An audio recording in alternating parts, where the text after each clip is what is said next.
A Agricultura BR agora traz para você informações, primeiramente a respeito de mercado de soja. Hoje é um dia que o mercado não tem a referência internacional, um dia de poucos negócios. Mas tivemos uma semana, a última semana, no qual houve a confirmação de uma área menor do que aquela que se esperava com soja nos Estados Unidos, apesar de termos ainda outros levantamentos que vão confirmar ou não que essa área foi reduzida, e muita atenção para o clima norte-americano, também em torno do que ocorre com a demanda chinesa, entre outras questões. Para falar a respeito deste assunto, eu vou conversar agora pela internet com o Cristiano Palavro, que participa do programa conosco. Ele que é analista da Pátria Agronegócios, está ao vivo com a gente.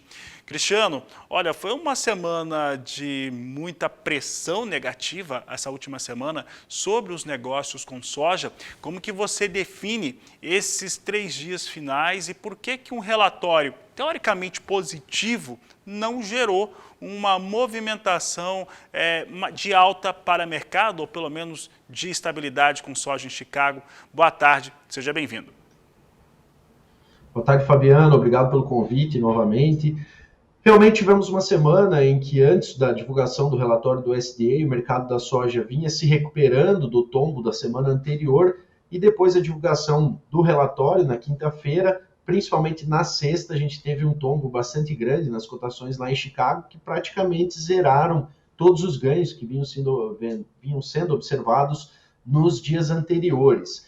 Essa movimentação negativa, ela se dá primeiramente pela notícia, da realização de um relatório extra, no mês de agosto, um novo levantamento sobre as condições, principalmente em Minnesota e nas Dakotas, onde o plantio ainda não tinha sido finalizado e que pode trazer essa área plantada um pouco superior à projeção de quinta-feira, mas o mercado segue sobre a atenção, principalmente pelo lado da demanda.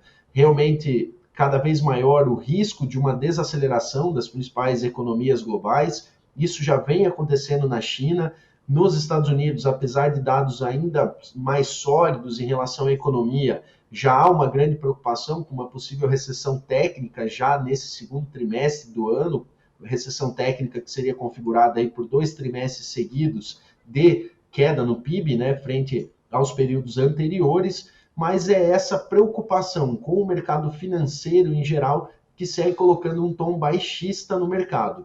Além disso, hoje, nessa segunda-feira, sem a referência de Chicago, a gente tem olhado mais para as bolsas asiáticas e há uma pressão negativa vinda também aos preços do óleo e que acabam se refletindo também sobre o grão de soja. O óleo de palma, que é o principal concorrente do óleo de soja no globo, usado principalmente na Ásia, ele já caiu 43%, mais ou menos, em relação aos picos de preços que eram negociados no mês de março. Só hoje, na Bolsa da Malásia, o óleo de palma caiu mais de 7%, e isso deve exercer alguma pressão negativa quando os negócios em Chicago retomarem amanhã. Cristiano, falando especificamente de China, neste momento, como que a China tem pesado nos negócios? Eu lembro que o relatório de vendas e exportações da quinta-feira é até esperado que isso ocorresse, mas tinha muito mais cancelamento do que venda. E não tinha muita presença chinesa. Aliás, a gente não tem visto naqueles levantamentos, aquelas divulgações diárias do Departamento de Agricultura norte-americana. O que tem ocorrido com a China em relação ao seu apetite por soja, principalmente soja americana?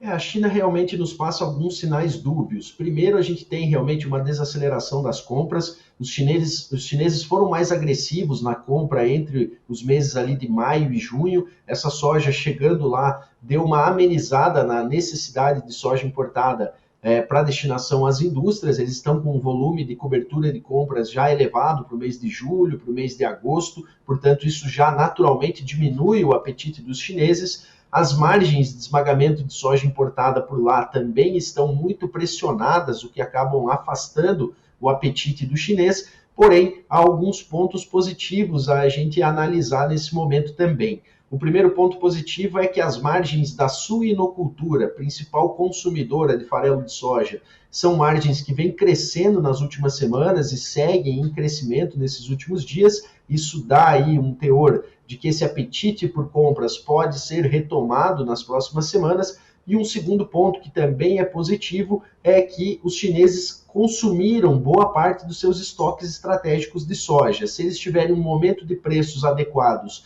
nas próximas semanas, eles podem optar pela recomposição desses estoques, o que faria a demanda ficar um pouco mais agressiva. Citando especificamente o ponto que você citou de cancelamentos de compras nos Estados Unidos, era algo já esperado, né? O volume de vendas estava muito superior aos níveis projetados para o ano todo, e hoje esmagar soja americana nos Estados Unidos traz margens melhores a quem está na ponta compradora lá do que destinar essa soja para a China. Então, algumas empresas têm redirecionado seu produto para o mercado interno, cobrindo as posições exportadas com soja brasileira, que é mais barata do que a americana nesse momento. E isso tem propiciado esses cancelamentos e até mesmo a prorrogação desses contratos para depois da safra colhida com o produto, com a soja nova, vamos dizer assim.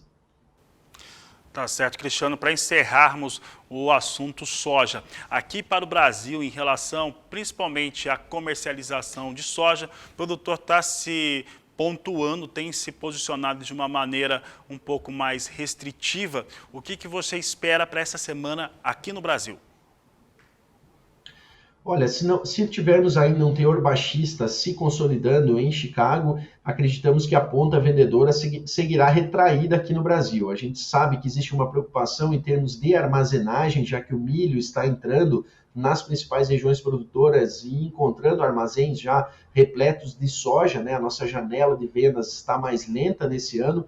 Na nossa visão, o produtor seguirá segurando essa soja, alguns já têm até colocado essa soja em bolsões, para realmente carregar essa soja um pouco mais para frente, principalmente a partir de setembro, colocar esse produto no mercado. O produtor que tem despesas mais curtas, que precisa fazer negócios, esse produtor não tem muito para onde correr, mas a gente vê que grande parte deles tem dado preferência para a execução dessa necessidade de capital com o milho recém-colhido, buscando aí, às vezes, trazer esse milho para o mercado nesse momento e buscar operações em bolsa, buscar outras alternativas que o deixem participando no mercado daqui em diante. Mas certamente, com os preços atuais, a ponta vendedora seguirá retraída.